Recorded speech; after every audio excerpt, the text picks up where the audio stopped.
बहुत ही सुयोग्य मंत्री माननीय राकेश सिंह जी, मेरे विद्यार्थी परिषद के समय के मार्गदर्शक और पर्यावरणविद माननीय गोपालाल जी,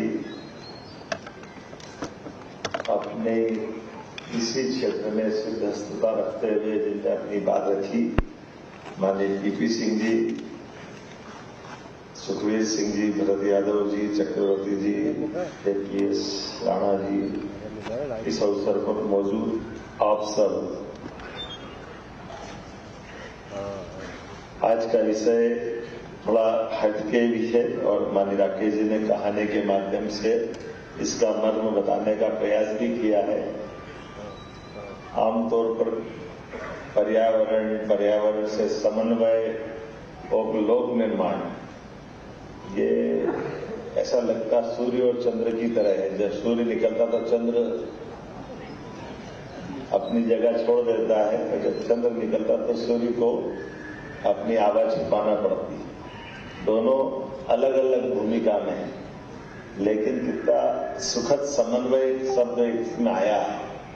और समन्वय का मतलब ही है कि समन्वय वो बीच का रास्ता निकालता है, जिसके आधार पर हम अपनी अपनी भूमिका अदा करें। जब सुखवीर सिंह जी, भरत यादव जी, चक्रवर्ती जी, केपीएस राणा जी, इस अवसर पर मौजूद आप सब, आज का विषय थोड़ा हटके भी है और माननीय राकेश जी ने कहानी के माध्यम से इसका मर्म बताने का प्रयास भी किया है। आमतौर पर पर्यावरण से समन्वय और लोक निर्माण, ये ऐसा लगता सूर्य और चंद्र की तरह है। जब सूर्य निकलता तो चंद्र अपनी जगह छोड़ देता है, और जब चंद्र निकलता तो सूर्य को अपनी आवाज छिपाना पड़ती है। दोनों अलग अलग भूमिका में है, लेकिन कितना सुखद समन्वय शब्द इसमें आया है। और समन्वय का मतलब ही है कि समन्वय वो बीच का रास्ता निकालता है, जिसके आधार पर हम अपनी अपनी भूमिका अदा करें। जब निर्माण की बात आ रही है और निर्माण में भी लोक निर्माण की बात आ रही है, तो निर्माण के साथ कई चुनौतियाँ आती, और चुनौतियों में मैं जाने के पहले अभियंता की तरफ आपका ध्यान आकर्षित करना चाहूँगा, इंजीनियर शब्द के प्रति। तो इंजीनियर शब्द की तरफ जब हम देखते हैं तो इंजीनियर का अर्थ क्या है? तो इंजीनियर का अर्थ है विज्ञान, गणित और तकनीक। इन तीनों क्षेत्रों में समान रूप से जो सिद्धहस्तता रख ले वो अभियंता कहलाता है। ये हमारा जिसके नाते से आपको जाना गया है, ये उस मूल भाव की तरफ हमको जाना पड़ेगा। और एक तरफ जब आप इसमें देखते हो तो अभियंता को तकनीकी ज्ञान के आधार पर मशीनों, संरचनाओं, प्रणालियों, कई प्रकार की व्यवस्थाओं से अपने आप के ज्ञान कौशल के साथ उपलब्ध संसाधनों का बेहतर से बेहतर उपयोग करने की तरफ लगातार सतत रूप से वो ज्ञान को विज्ञान की तरह लेकर निकले।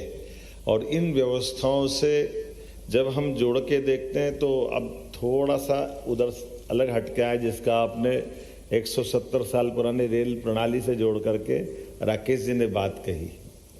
हमारे अपने कई निर्माण के, और वैसे तो हड़प्पा कालीन पुराने सिंधु घाटी सभ्यता की निर्माण की रचनाएं, उसमें जल निकासी के प्रबंधन, पुराने स्थापत्य के नमूने, कई प्रकार के आज भी अद्भुत चीज़ें हैं जो हमको दिखाई देती है कि हमारे यहाँ स्थापत्य का ज्ञान नया नहीं है, लेकिन ये परिस्थिति जन्य नहीं है, प्रकृति जन्य है। प्रकृति के साथ जोड़ करके ही देखा गया है। अभी आपने एक डैम का उदाहरण दिया, राकेश जी ने सही कहा है।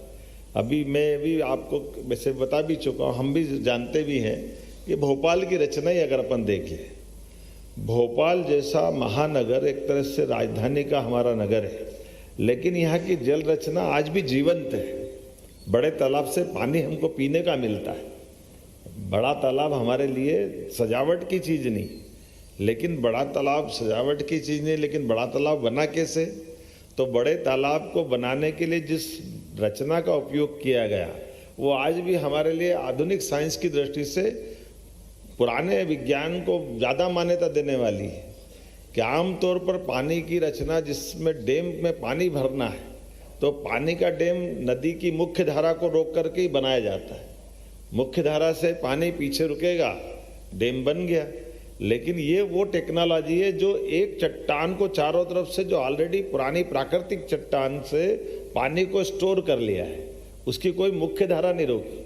और उसका लेवल मेंटेन करने के लिए पानी जब ज़्यादा आ जाएगा तो वीआईपी रोड पे कभी पानी नहीं पहुंच रहा है, क्योंकि कोलार की तरफ बहुत निस्तारीकरण की छोटी सी रचना है और उससे पानी का मेंटेन करते ज़्यादा पानी हो गया तो पानी निकाल दिया, अदरवाइज वो पानी भरा हुआ है, उससे आगे पीछे कुछ नहीं। तो ये आज भी हमारी उस निर्माण लागत को भी कम कर रहा है। जो बड़ी ताकत, जब बड़ी नदी की मुख्य धारा को बंद करोगे तो बहुत सारा लोहा लगेगा, स्ट्रक्चर बहुत प्रकार के लगाने पड़ेंगे, और जब वो टूटता तो कभी मोरवी की डैम की तरह कई नीचे की रचनाओं में नगरों को कितने को संकट डालता है। जब बड़े डैम, और इसकी एक उम्र होती जाने के बाद उसका समय आता ही है। लेकिन ये जो हमारे निर्माण की पुरानी रचना है, ये रचना हमको आज भी उसी प्रकार से लालायित कर रही है जिसको आज के संदर्भ में देख ले। अभी अपने सामने देखते देखते कुछ वैसे आप लोगों ने भी अच्छा प्रयोग किया है कि जंगल के जानवर भी बचना चाहिए, सड़क भी निकलना चाहिए। तो अब ये प्रयोग हो गया कि नहीं, ऊपर से पुल बना दो, नीचे से जानवर आने जाने का रास्ता रख दो। ये भी अभी अब नया सिस्टम चालू हो गया। हमारे टाइगर भी सुरक्षित, जंगल भी सुरक्षित, आवागमन का निर्बाध मार्ग भी चालू हो गया। ये तो छोटी सी बात, लेकिन सड़कों को भी ब्रिज की तरह उपयोग कर ले, ये जो आवश्यकता के साथ पर्यावरण के साथ तालमेल करने की। लेकिन निर्माण में लगने वाली सामग्री, उसकी मात्रा, उसका तरीका, ये तो चिंता का विषय है ही। हम अगर इसको गलत नहीं ले तो अभी से 10-20 साल 25 साल पहले तक मैं समझता हूँ हम में से हर एक जिस घर गांव से निकल के आया है उसके मकान कोई आरसीसी कंक्रीट के नहीं थे, लेकिन वो हर मौसम को, हमारे भारतीय मौसम को झेलने के लिए पर्याप्त थे। ठंड गर्मी बरसात लकड़ी के और उस प्रकार के मकान थे कि कोई तकलीफ नहीं थी। और मकान बनता था तो पूरे घर वाले इकट्ठे हुए लग जाते थे। आज छोटे से छोटे गरीब आदमी का भी मकान बनाएंगे तो ये जो सीमेंट कंक्रीट के माध्यम से जो मकान बन रहा है, और कई बार मैं तो आपका भी देखना, मेरे गांव के अंदर तो आप भी इस बात को महसूस करते हैं कि हमारे यहाँ शहरी क्षेत्र में तो प्लाट काटते हैं, टीएनसी से कराया, नगर निगम या स्थानीय निकाय जो भी हो गए उससे सिलसिले लगाते हैं तो प्लाट साइज तो मालूम रहती है। लेकिन गांव के अंदर जब मकान बनाने निकलते हैं तो कोई प्लाट तो है नहीं, तो भूल ही जाते कि कितना बड़ा बनाना है। तो मकान बनाना कि गोडाउन बनाना मालूम नहीं पड़ता है। कई बार ऐसे मकान बनाने में और उसकी साइज बड़ी करने में ये होड़ा होड़ी लगती कि पास वाले ने बनाया मुझसे और थोड़ा बड़ा बनाऊंगा, तो मालूम पड़ा 2 बीघा जमीन बेच दो भले, लेकिन मकान उससे बड़ा बनाना चाहिए। और मकान उससे बड़ा बनाते बनाते मालूम पड़ा प्लास्टर के पैसे खत्म हो गए, सालों तक ऐसी ईंटें दिखती रहती है। ये जो आज के इस निर्माण कार्य के ये नए प्रकार है। इसी प्रकार से इनकी सीमेंट की, सरिये की, इनकी डिजाइन की गुणवत्ता के साथ उसकी पूरी प्लानिंग में कितनी जरूरत है, कितना लगाना कितना नहीं लगाना, कि हमारे सामने ये भी एक संकट है। तो ऐसे आज के समय में, वैसे वो मैं जनरल बात बोल रहा हूँ, पीडब्ल्यूडी के संदर्भ में नहीं बोल रहा हूँ, क्योंकि पीडब्ल्यूडी संदर्भ में आजकल तो बीडीसी अलग होगा, ये अलग होगा, तो मैं भी मुश्किल पर पड़ जाता हूँ कि मैं किसके लिए बोलूँ।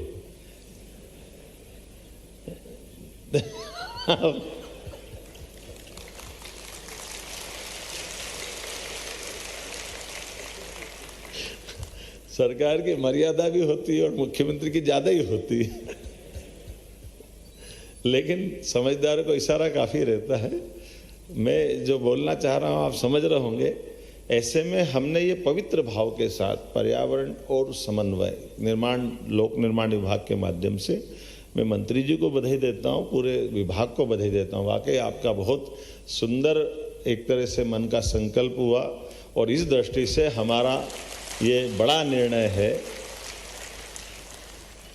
पूरे देश की कई सारी राज्य सरकारें हैं, कई सारे निर्माण के पीडब्ल्यूडी डिपार्टमेंट अपना अपना काम कर रहे होंगे, लेकिन इस प्रकार के संकल्प से चलने से हमारी मन की शुचिता भी दिखाई देती है, हमारी ध्येय निष्ठा भी दिखाई देती है, और हमारे अंदर के अंतर्मन की इस भावना भी दिखाई देती है कि सरकार का पैसा तो है, लेकिन सरकार के पैसे के साथ साथ हमारे अंदर आत्मा बैठी है जो इस अच्छे बुरे का फैसला करती है, और आत्मा को परमात्मा से जवाब देना है कि वो परमात्मा के घर जब जाएंगे तो हमने किया क्या है, इसके जवाबदार हम ही हैं। मैं समझता हूँ इस भाव को भी हमको अंदर से महसूस करने की ज़रूरत है कि हमारे द्वारा किया गया कोई भी काम हमको भी तो अच्छा लगना चाहिए। जिसने दिया लिया वो बात की बात है, हम भी उसके लिए बराबरी के जवाबदार हैं। ऐसे में सरकार का बेहतर से बेहतर वो निर्माण की दृष्टि से, लागत की दृष्टि से, उपयोगिता की दृष्टि से और पर्यावरण की दृष्टि से सभी प्रकार से श्रेष्ठ हो जाए। और विटामिन की आपने बात कही, वो सही बात है कि वो हमारा मूल रूप से तो पेट्रोलियम का वो रॉ मटेरियल ही है जो वेस्ट की तरह था, काम में आता था। मैं अपने उज्जैन की दृष्टि से देखता हूँ कि नदी के किनारे और खासकर जहाँ काली मिट्टी होती है, हम में से कई यहाँ इंजीनियर भी बैठे होंगे, हमारी सड़क डामर की बनती और बनते बनते वो एक पे एक लगाते किधर लगाते जाते 2-3-4 महीने बाद वो मिट्टी के अंदर की ताकत ही नहीं उसको झेलेगी, या बारिश के मौसम में कैसे चलेगी। तो यही चुनौती रहती थी कि वो चलेगी कितने दिन तक। 2-3 सड़कें तो ऐसी सिंहस से 2 सिंहस तक वो हमेशा बनती टूटती रहती थी। लेकिन थोड़ी समझदारी हुई कि हमने सीमेंट कंक्रीट से बना दी प्रॉपर, तो 2 सिंहस तो कुछ नहीं बिगड़ा। पैसा तो लगा, लेकिन वहाँ होना क्या चाहिए, कैसे काम करना चाहिए, केवल थोड़ा सा। तो जहाँ जहाँ की हमारी मिट्टी की अपनी प्रकृति है, उस मिट्टी की प्रकृति में जहाँ जैसी आवश्यकता है, क्या वो निर्माण हम कराएं, उसके तरह से हम प्रोत्साहित करें। अब ये अलग बात है, वो एस्टिमेट थोड़ा सा फर्क पड़ता है, लेकिन मत बनाओ लंबा चौड़ा, छोटा बना दे, उसमें क्या फ़र्क पड़ता है। लेकिन अपना रुपया ₹1.25 में तो चलना चाहिए, उसमें क्या फ़र्क पड़ता है। कई बार हमारी जो निर्माण की कई प्रकार से बोलने के लिए तो बहुत सारी बातें, लेकिन चूँकि मैं तो आज आपको सुनने भी आया था, लेकिन संयोग से मैंने माननीय गोपाल जी साहब से अनुमति ले लिए।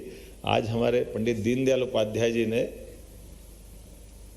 एकात्म मानव दर्शन के विषय के 60 वर्ष पूरे हो रहे, जब उनने पहली बार ग्वालियर में विचार रखा था।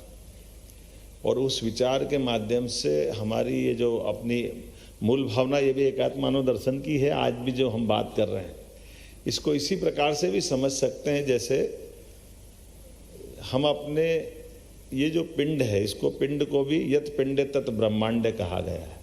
जो हमारा पिंड है वही ब्रह्मांड है, और ब्रह्मांड और पिंड में हमारी कई सारी समानता हैं, और उन समानताओं के आधार पर हमारी संवेदनशीलता भी, समन्वयवादी भाव भी, और हमारी इस शरीर की उपयोगिता, और इस शरीर की उपयोगिता, शरीर की समय की सीमा भी ना कोई बढ़ा सकता है ना घटा सकता है।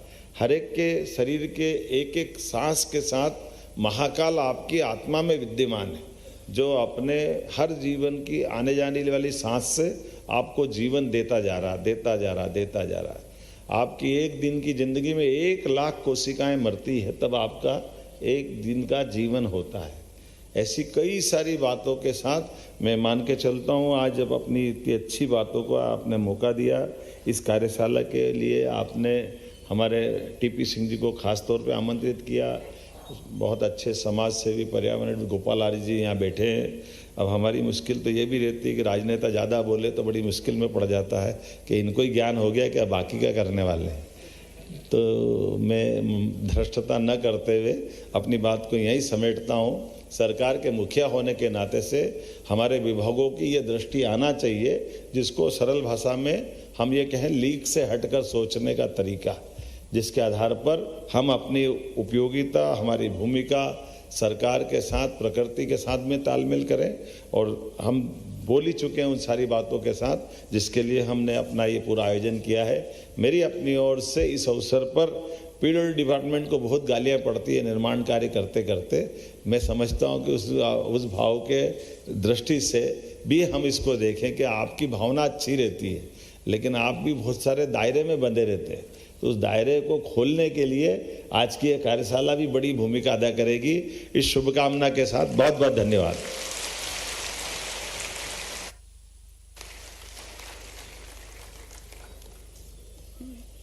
बहुत धन्यवाद।